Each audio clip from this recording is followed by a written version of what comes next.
hangar was built in 1951 and has witnessed some amazing accomplishments. Over a century, NASA Langley has been home to pioneers and innovators, pioneering our nation with groundbreaking research, developing, demonstrating mission-enabling technologies, and addressing the nation's priorities. It is an honor to host Vice President Pence and Administrator Jim Bridenstine. This morning, we toured our largest wind tunnel. And like many of the facilities on campus, they are key to realizing Artemis. And we also do testing for a space launch system and the Orion capsule, contributing to the safety of our astronauts leaving Earth. We also went to our structures and materials lab, where our guests were able to immerse themselves in what it will take to realize Artemis, from arrival to precision landing to working and living, and then on beyond to Mars.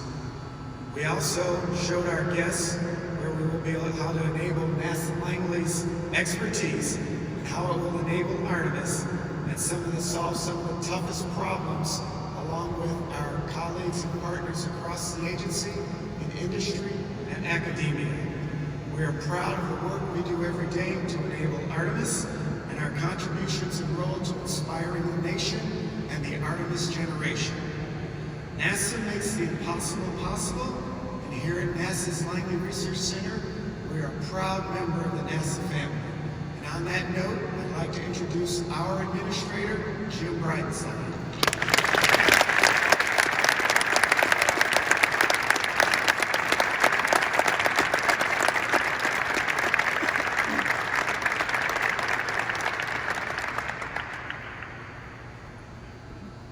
Go Langley!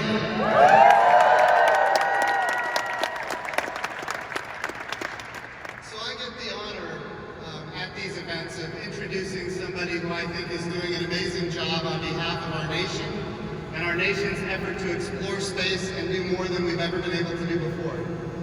The Vice President is somebody who is selected by the President of the United States to be chairman of the National Space Council, something that hadn't existed for many, many years.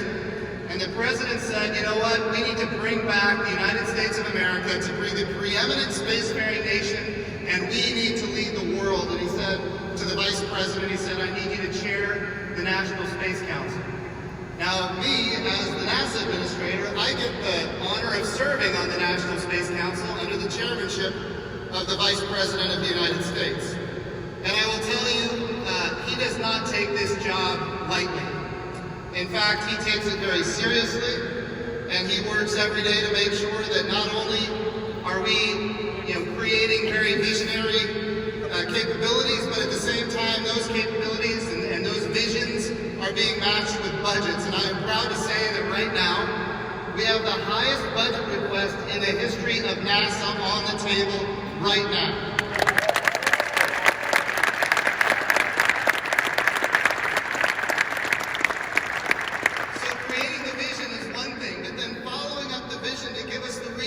Necessary to achieve the vision, that's something else. We've been through these efforts before with the Space Exploration Initiative, which was return to the moon and then on to Mars, but the budgets never materialized. We went through the vision for space exploration in the early 2000s, a return to the moon and then on to Mars, but the budgets never materialized. But now we have the chairman of the National Space Council that is advocating on our behalf as NASA to not only do these stunning achievements, but to have the budgets necessary to achieve them on compressed timescales.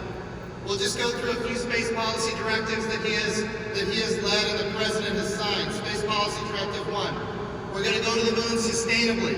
We're going to go with commercial partners and international partners. We're going to use the resources of the moon to learn how to live and work on another world, and we're going to take all of that knowledge onto Mars. That's Space Policy Directive 1. Space Policy Directive 2 says we're going to change the way we do the regulations of space, especially commercial space, whether it's launch and re-entry or whether it's remote sensing. We're going to actually streamline the regulatory environment so the United States of America can again be preeminent. And by the way, that's good for NASA because we're doing more things commercially than ever before, and when commercial industry does well, so does NASA. So that's very positive. And then Space Policy Directive 3, something else that has been in need for a long time. We need to do space situational awareness and space launching into space, and we're seeing these constellations of thousands of satellites being launched. And under Space Policy Directive 3, we now have a plan where we're going to be able to do space situational awareness and space traffic management, making space safe, so that my children and my grandchildren and your grandchildren, we can all have access to space for generations to come. That's Space Policy Directive 3. And then Space Policy Directive 4. We have seen that space has become not just congested, but also contested. And therefore we need security. It's now a $400 billion economy. And it's soon going to be a $1 trillion economy. And anywhere there is commerce, there has to be national security and defense. That's just the reality. And we are facing threats like never before in space. So Space Policy Directive 4 said we're going to create the U.S. Space Force. And ultimately the Vice President of the United States, as chairman of the National Space Council, has led these efforts. And I am proud to say that I have the honor of serving on the National Space Council under the leadership of the Vice President of the United States. And I will also say this. He has been, I don't know how many centers he's been to. I'll tell you what, he's been to the Johnson Space Center a couple of times. He's been to Marshall a couple of times. He's been to Kennedy a couple of times. He's been to Langley. He's been to Ames. He's been to JPL. We're planning a trip to Goddard. Here's what I'm telling you. He is not just about talking, he's about doing. And I will also tell you, he calls me every couple of days to make sure that we're achieving what he has told us we need to achieve. This is somebody who is absolutely committed to our mission, and we're seeing it with our budget request. Ladies and gentlemen, the chairman of the National Space Council and the Vice President of the United States, Mike Pence.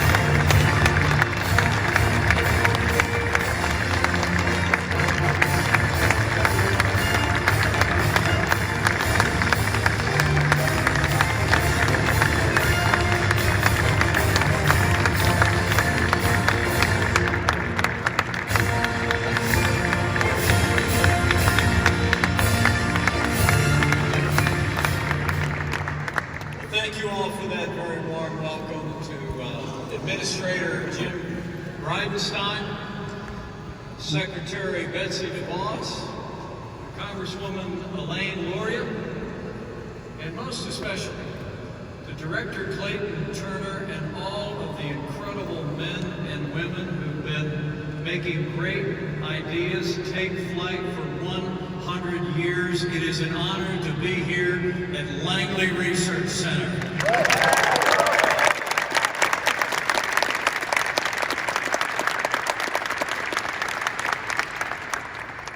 Director Turner and I have been walking through wind tunnels, talking about flights to the moon and to Mars, and seeing the new technology come together. And I have to tell you, Mr. Director, it's been truly inspiring. Although he said to me just a few moments ago, what inspires him most is all of you. He said his whole job as the director of Langley Research Center is, and I'm quoting now, is to create an environment where all of you can continue to be amazing. So join me in thanking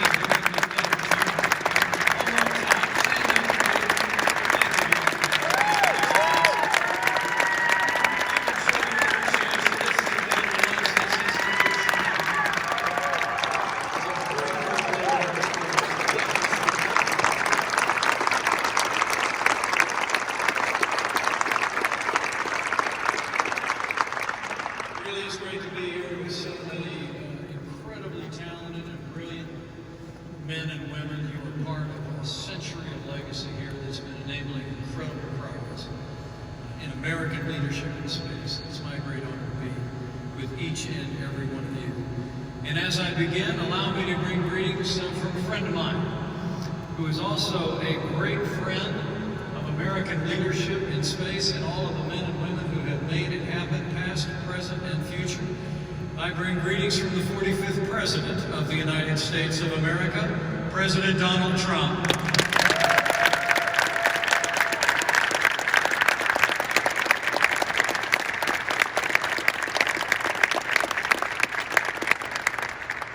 Now, as our NASA administrator just said, from the earliest days of this administration, it's been my great privilege to serve as chairman of the National Space Council.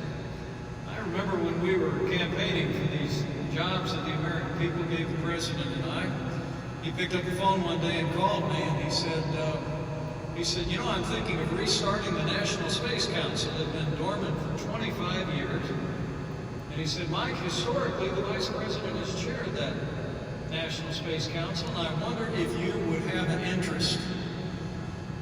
What I didn't tell him was that this small-town boy from southern Indiana's favorite memories of my youth were sitting in front of a black and white television as we saw one small step for man become one giant leap for mankind. I didn't tell him that when our kids were very young, we actually vacationed to Cape Canaveral just so we could go see the rockets. I didn't tell him that all of my life, my imagination had been fired by American leadership in space, so I just said, when he asked me if I'd chair the National Space Council, I said, would I? Are you kidding? And it's been my great honor to lead the National Space Council that, thanks to President Donald Trump's leadership, has renewed American leadership in space.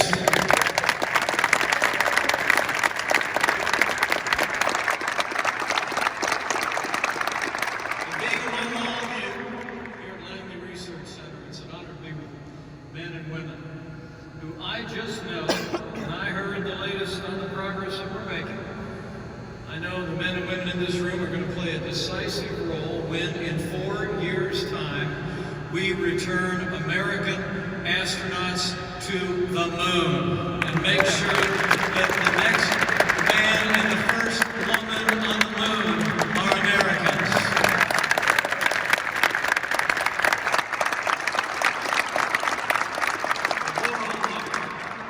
More on that in a moment. It is a special privilege for me to be here tonight. To walk these grounds, to see these facilities, really to see in so many ways where it all began. More than a century. It's amazing to think that the men and women of Langley Research Center have been leading our country into the vast unknown. And what's even more remarkable about all you've accomplished is, for one reason or another, it seemed like more than 50 years ago we were always starting from a step behind. But thanks to the ingenuity and the innovation of men and women here at Langley Research Center, America caught up fast, and has been leading ever since. You know, it's easy to forget that in 1917, when Langley was actually founded, the Wright brothers had launched the aviation age on Kitty Hawk just 14 years before. But at that time, I'm told England, Germany, and Russia had more than 1,000 airplanes, while the United States only had 30.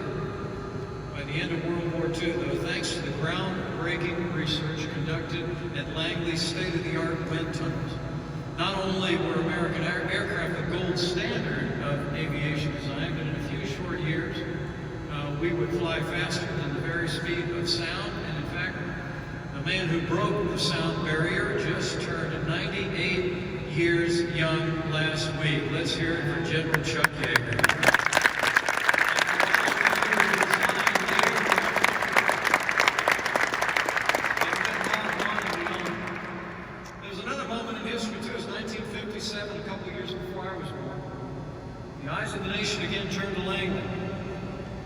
The Soviet Union launched Sputnik into orbit. The space race was on, and America was hurrying to catch up. Soon, the truth was, the Soviets would widen their lead by sending the first man into space. The men and women of Langley were up to the challenge. They took President Kennedy's challenge to put a man on the moon by the end of the 1960s personally. In fact, it was your own engineer, John Hubble, who perfected the idea of just how to land on the lunar surface, and all the Apollo astronauts actually trained in these facilities. It's amazing to think that. It's an incredible legacy. In fact, I'm told that it was in the docking simulator in this very hangar that Neil Armstrong learned how to land on the moon. Gives me chills to think about it. You know, and it was a testament to the preparation he received here. When he was asked what it was like to walk on the lunar surface, Neil Armstrong said, just like Langley.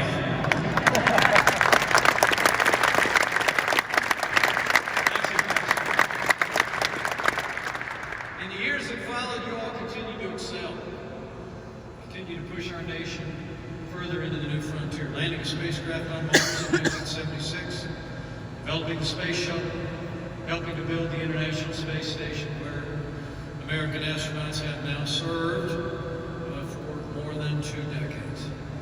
Here at Langley Research Center, literally, you've led the nation and frankly led the world in the advance of science and technology. And I'd be remiss if I didn't another way that you all have pushed forward. For in your eagle-eyed mission and your focus, you not only broke the sound barrier and inspired the nation here at Langley Research Center, you broke the color barrier as well, and all of America celebrates.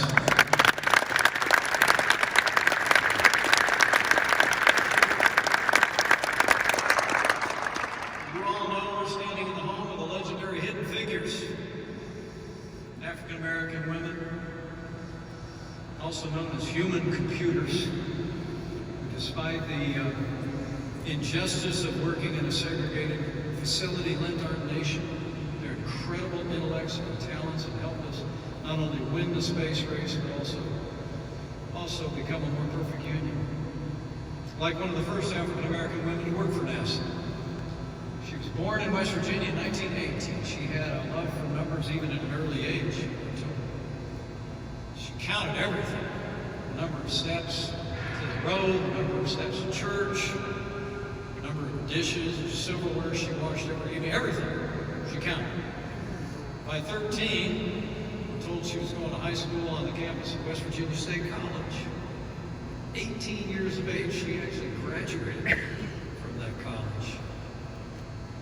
In fact, a couple of her family members just told me that she addressed the graduation at that college not too long ago. After graduation, she left her job as a school teacher to settle down to a quiet life as a homemaker until history came knocking on her door. She heard about an opening, I'm told, at the West Area Computing Section here at Langley, led by her fellow West Virginian, Dorothy Vaughn. They decided to apply. She was hired in 1953, and it didn't take long for her colleagues to recognize her intellect and her ability. I'm told her big moment came in 1962. NASA was preparing to make John Glenn the first American to orbit the Earth, but the mission hit a snag. Though the engineers had used the best automatic computers available to calculate the exact trajectory of Glenn's space capsule, I read that he wanted to be absolutely certain the machine's calculations were right. And John Glenn, history reports, told them, get the girl and have her check the calculations by hand with her desktop calculator machine. And once she was finished, John Glenn was reassured. And he said, if she says they're good, then I'm ready to go.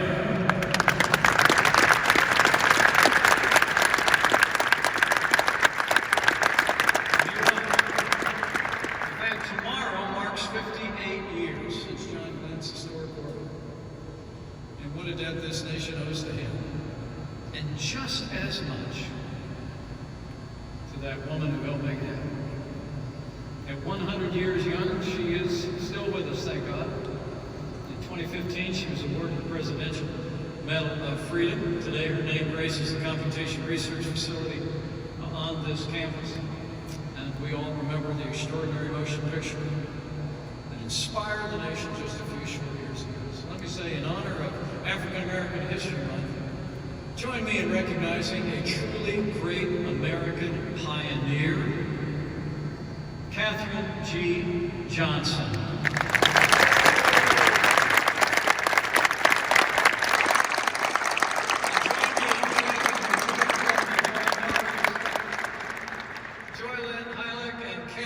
Would you all please stand? These are two great ambassadors of their mom's achievements and everything great about the American space program.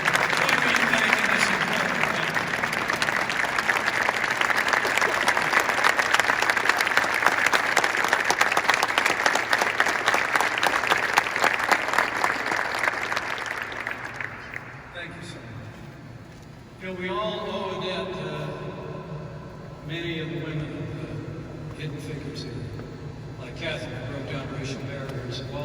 push the frontier of human knowledge. Like another, an engineer from Monroe, North Carolina. When she was a little girl, I'm told, instead of playing with her dolls, she'd take them apart and put them back together. Or she'd help her father work on his car, anything to learn how things worked. After graduating from Hampton University with a degree in mathematics, she heard about the opportunity to work here at Langley, become one of those human computers, brilliant people gathered here. And NASA snatched her up. She wasn't done yet. In 1975, after crunching data for 8 years, she decided it was time to start creating data. She asked her supervisor why men with a similar education to hers were being hired as engineers while women were not. Stumped, her supervisor transferred her to the engineering section, to our great benefit, where she became one of the first women aerospace engineers in NASA history, and during her 40-year career, she became, frankly, one of the world's leading experts on supersonic flight, where she continues to offer her insights today. For her life, for her contributions, past, present, and future, to American leadership in aeronautics and in space. Join me in recognizing Dr. Christine Darden. Dr. Darden, thank you for your leadership, for your example, for all you've done for America.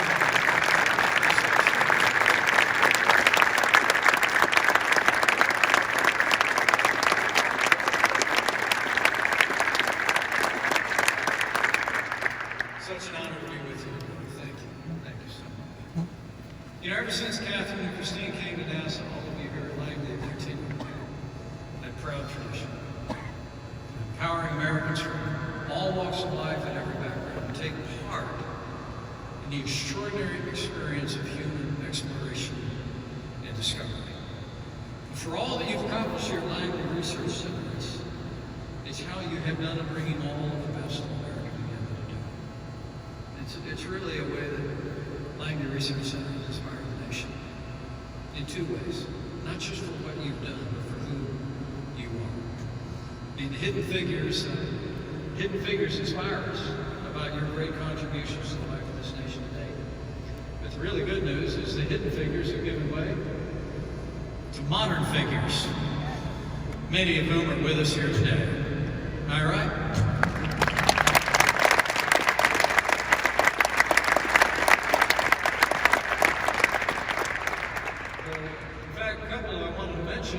Join me in recognizing first African-American Deputy Director of Johnson Space Center. She is with us here today and is truly an amazing American.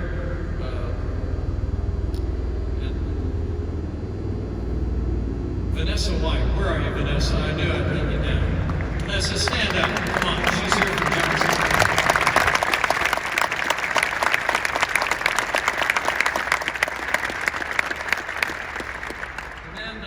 Join me in recognizing an incredible American astronaut, Stephanie Wilson, who is with us today. Stephanie, thank you.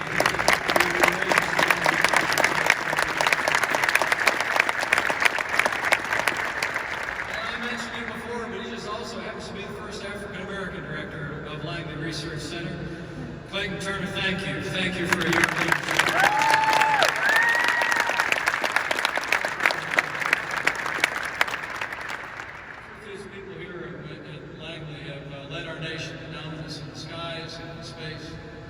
Led us to important milestones toward a more perfect union. And now the eyes of the nation are turning on Langley once again. And I'm here today on behalf of the President of the United States to encourage you to bring your renewed energies to our new mission, maybe the most ambitious mission of all in the history of Langley. You know, in our first year in office, President Trump signed what came to be known as Space Policy Directive 1. We made it the policy of the United States of America to return to the moon and prioritize crewed missions to the lunar surface. Ever since his signature dried on that document, I know all of NASA and Langley Research Center have been busy at work. I was inspired to get an update on that today. I'm pleased to report to you as well that thanks to the efforts of so many of you here, before we even get to the summit, with the strong support of all of you, the United States will return American astronauts to space on American rockets from American soil. We're going back.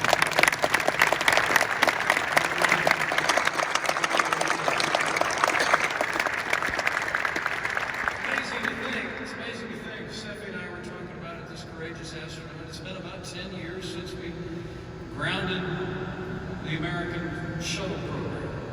And since that time, we've been catching a ride from other nations up to the International Space Station. Those days are over. And the NASA administrator will testify. I only call him about once a week to make sure that we're still on track. And I know the imagination of the American people is going to be fired. Be fired anew as they see courageous men and women once again take that long walk, ride the elevator up and climb in the capsule and return to space in American hands. But as we renew our commitment to human space exploration, the President also made it the policy of the United States to return to the moon in a set period of time, within the next 5 years. And the Director and I were talking about the fact, and I was inspired to hear that when the President gave me the privilege in Huntsville of announcing our intention to return to the moon within the next 5 years, he said it was someone who was planning to retire who said, you know what, I'm going to put off my retirement because I want to be here at Langley Research Center when we get back to the moon.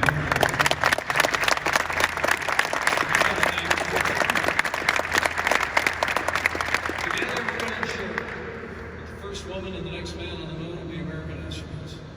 As President Trump said, we will return American astronauts to the moon for the first time since 1972 for long-term exploration and use, not only to plant our flag and leave our footprint, but once we get back to the moon, as the President said, we're going to establish a foundation for an eventual mission to Mars. We are going moon to Mars, and Langley Research Center is going to get us there.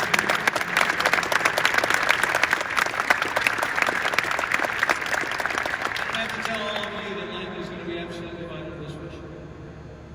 As I learned again today, touring the facilities, I know you're hard at work, testing in the wind tunnels, the SLS space launch system. It's the most powerful rocket NASA will have ever built. You've developed a launch abort system.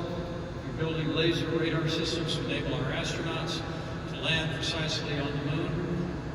Near the water, they'll need to sustain a long-term presence. You're testing new heat shield designs to help our astronauts navigate the treacherous Martian atmosphere when we get there.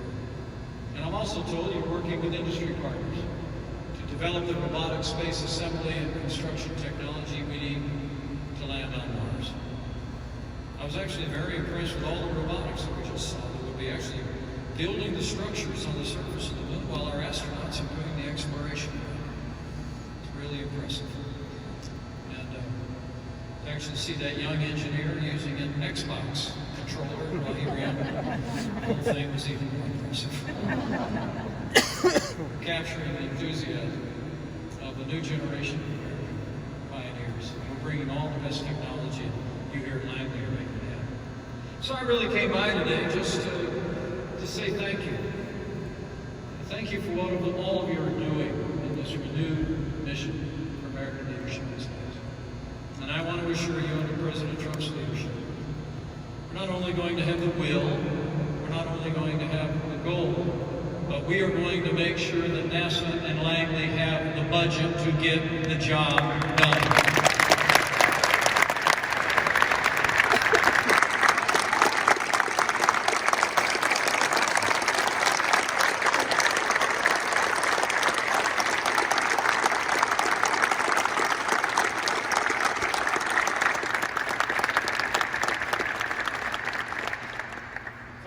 President Trump has already signed into law the largest budget ever for NASA in the modern era. And just last week, the President unveiled this year's budget for NASA, which calls for a NASA budget of more than $25 billion. That's a 12% increase. And let me just say, I can assure you that the support for NASA is strong and broad in Washington, D.C., and it is truly bipartisan. And I do want to thank Congressman Congresswoman Elaine Luria, for your strong support, not just of Langley, but of NASA. And thank you for being here.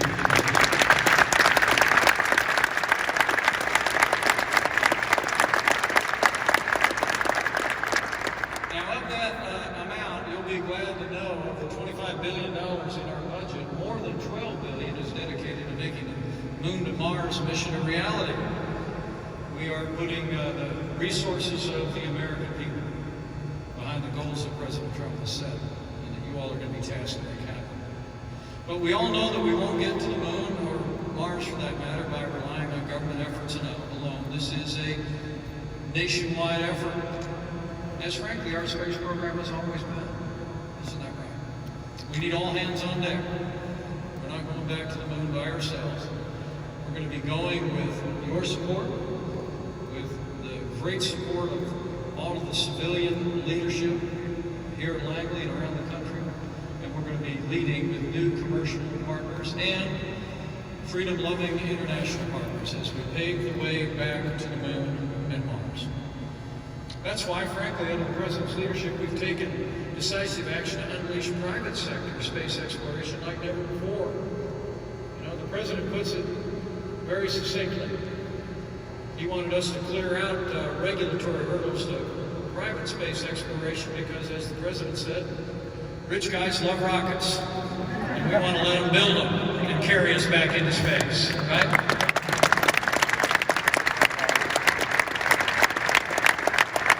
We want to see that entrepreneurial spirit continue to develop, and it is. I don't have to tell you your language, but the incredible entrepreneurial energy behind the space enterprise in the United States.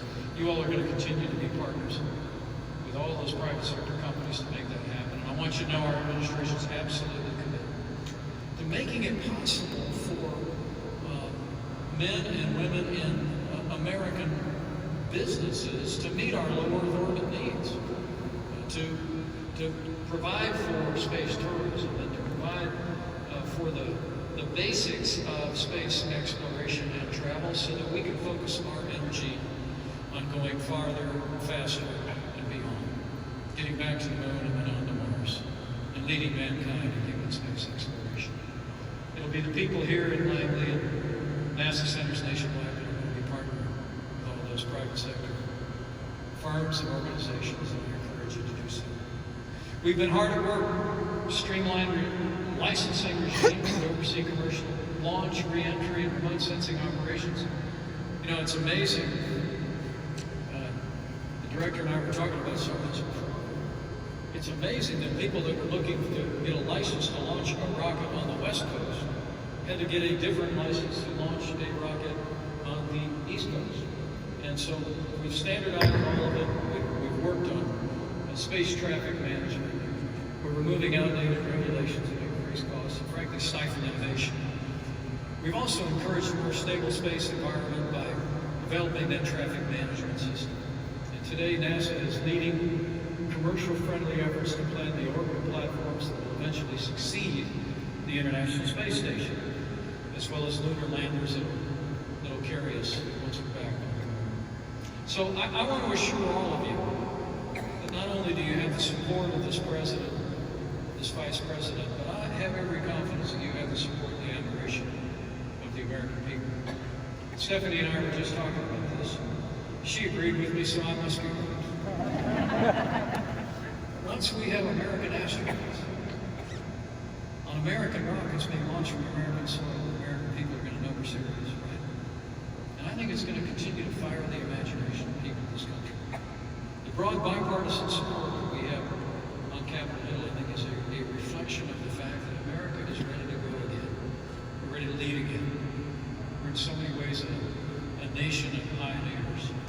You all, some of you here literally, and your families, and all of you individually are part of the pioneering generation. But get ready to get busy. The President has directed NASA and the Administrator to accomplish our goal to return to the moon and then on to Mars. Not only within 5 years, but let me be clear. The President's made it clear that we're going to accomplish this goal by any means necessary. In order to succeed, we are going to continue to focus on the mission over the means. We want want to challenge each one of you here alone. Consider every available option and platform to meet our goals, including industry, government, the entire American space enterprise. It's a reason why we're cutting out the underbrush of needless regulations and barriers to innovation. Because we want you all to be able to reach, to engage, and to draw on the best ideas in America to get us where we're going at the time we set ourselves to get there. Our administration is absolutely committed to this goal, and we want you all to have the same determination and resolve to get there. And this President, this administration, the American people are committed to achieving this goal through NASA and through the Langley Research Center.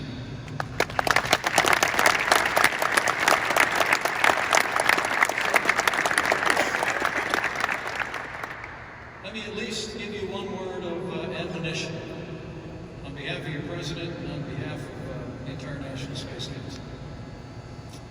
More than ever before, we want you to engage your imaginations, your creativity, challenge one another. You know, there's that old proverb that says iron sharpens iron. So I encourage you to come in every day with that same impatience and energy. And frankly, I heard in the voices of everybody that Director Turner introduced me to today, the enthusiasm as we walk through the center, fire in their eyes. Let that be in your eyes. And as I said before, we engage with the private sector, demand that they bring their best into this effort as we lead America, and America leads in human space exploration. The truth is, I know I'm standing before some of the most brilliant people in this country, or in the world. But there's also many in the private sector who are going to benefit. They're going to benefit from your knowledge, from your collaboration. I encourage you to reach out, to engage them in every appropriate way to help us achieve our mission. Keep building on the partnership that the American Space Program has always been in this country. It's never been enough here at Langley Research Center to sit behind a desk and perfect theories. Theories are meant to be tested, and each one of you are men and women who understand that. You're in the testing business. You develop the theories here, and then you make sure through the generations that they work. So I want to challenge you to continue to bring your renewed energies to that. And challenge our partners in the private sector to do the same. Give us new perspectives and know-how to make the ideas and the goals of the American people a reality. Innovation never happens in a vacuum. Langley's been proving that now for a century. So we encourage you to bring it all together, bring the team together, challenge one another and challenge our partners around the country to join us. The best ideas come from debate, they come from testing, they come from conflict. So I just encourage you to get out of the office, keep working hand in hand with all of our partners around the country, and know that we'll have your back every step of the way. In the midst of all of that, I just encourage you to have faith. Have faith in one another. I mean, you all are 100 years into an extraordinary enterprise here at Langley Research. It's humbling to think about the history that's passed through this place. Here at Langley, you have a tradition of excellence, open-mindedness, partnership, collaboration, innovation. Now more than ever, we need you. We need you to continue that tradition as America renews our leadership in space. Just believe in one another, in the limitless capacity of the American people to accomplish any mission once we set our minds to it. It's what we proved when I was a little boy, when a president gave a speech and said we would land a man on the moon by the end of the decade. I had an astronaut tell me not long ago what was remarkable about that is we didn't know how to do it, we didn't have the equipment to do it, we didn't have the people trained to do it, but America did it, and we're going to do it again.